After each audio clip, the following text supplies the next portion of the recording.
right, this is going to be activity 3.3. This one is going to be metric.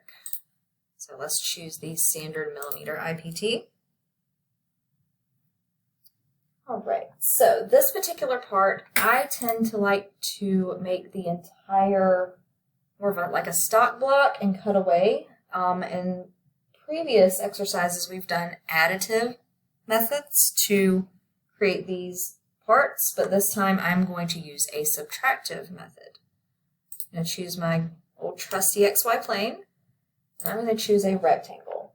This rectangle is going to be 120 millimeters by 250 millimeters. So 250, tab, 120. Zoom out so we can see our whole rectangle. I'm going to finish the sketch, and I'm going to extrude this by a distance of 175.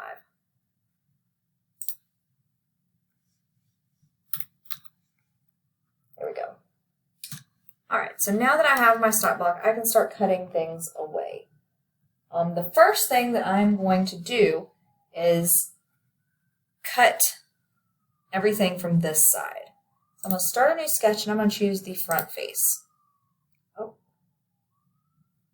What's happening there? I must have hit extrude instead. There we go.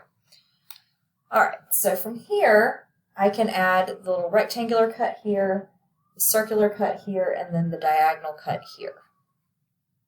So first, I'm going to choose a rectangle. I'll just put it right around here. Let's see, it is going to be 20 millimeters by 30.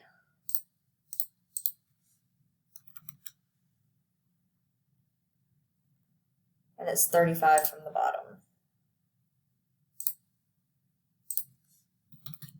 There we go. And then the circular feature, it's going to be right over here. And it is a diameter of 20 millimeters. And it is going to be 25 from the bottom. And 50 from this back edge. All right, so now we can do the diagonal cut. So I'm just going to take a line and go straight across here. The book tells me that this from here to here is going to be 90 millimeters. Go. And then it tells me that the angle from here to here is going to be 30 degrees.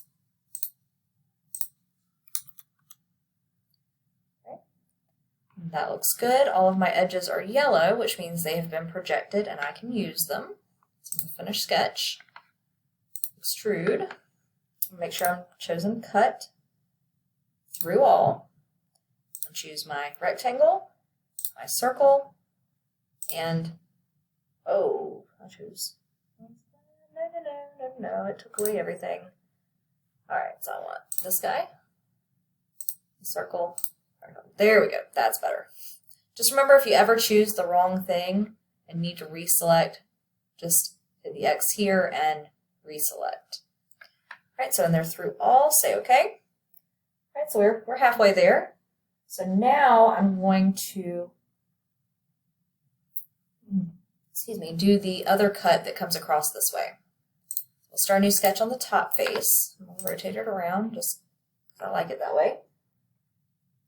And I can do that, and I can do the hole on the top.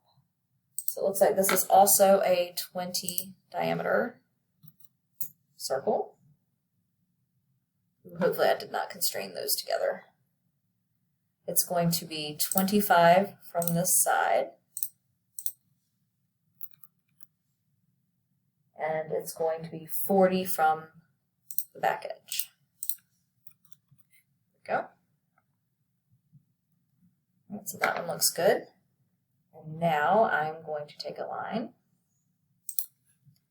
Make sure you don't constrain it to this line. So I'm going to come back a little bit and go all the way across again.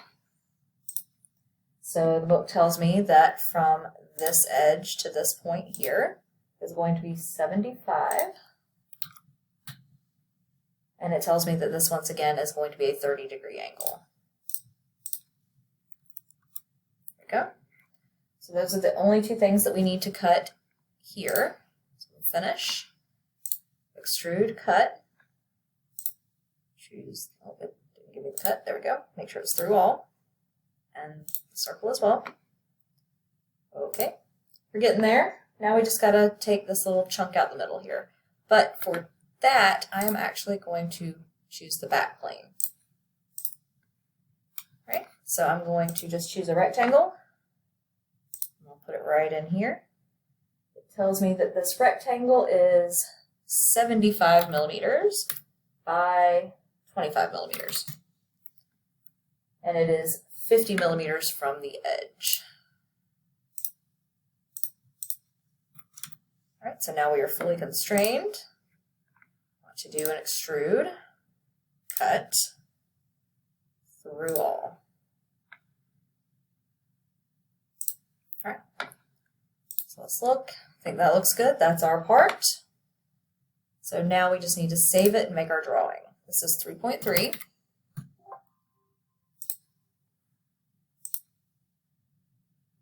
Let's see. New. Oh, I don't want the DWG, I want the IDW. This one's a little bit bigger, so I'm probably going to leave it at its original size. Yeah, that's a good bit bigger. Bring that down some. Maybe bring this over. There we go. Okay. All right, as per usual, I am going to start with my center marks and my bisectors. So, looks like this is my top hole. Looks like this is my side hole. And remember, see, it doesn't go all the way through because this line's stopped there, so I need to come over here and continue that. So we've got those, so now we can start adding our dimensions. I'm going to do my overall here. And I'm going to also do this one here. You could do it here, but it's always a good practice to put these dimensions where they're shown the best. And then, of course, my angle.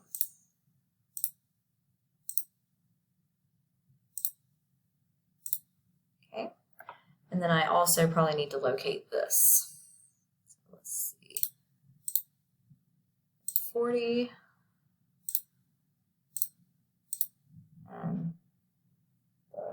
What was that, 25?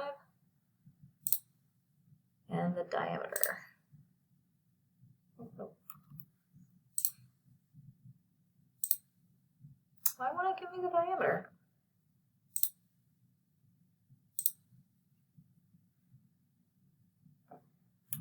That is so weird. There we go. We'll bring that round up there. So that's good. So I've got my overall width or length. Let's do height over here.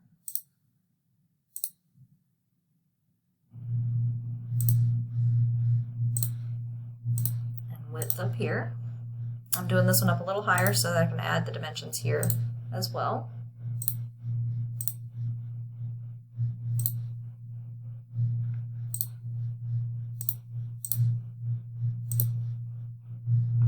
Those didn't quite line up. I'm going to bring this one down just a little.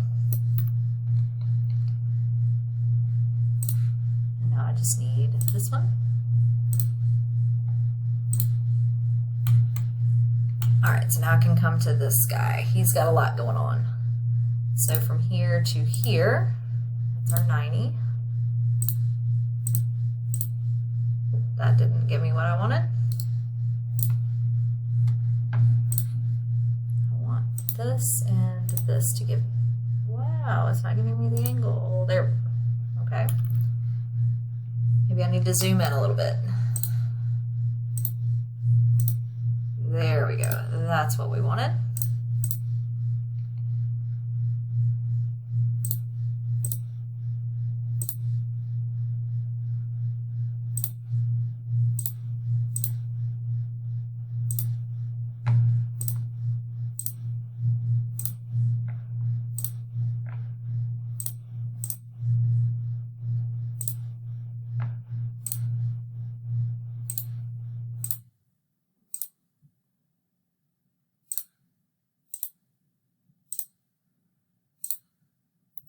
looks pretty good there.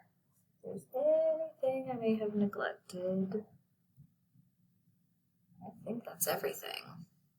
The only thing I am going to fix is I'm going to line these up a little better.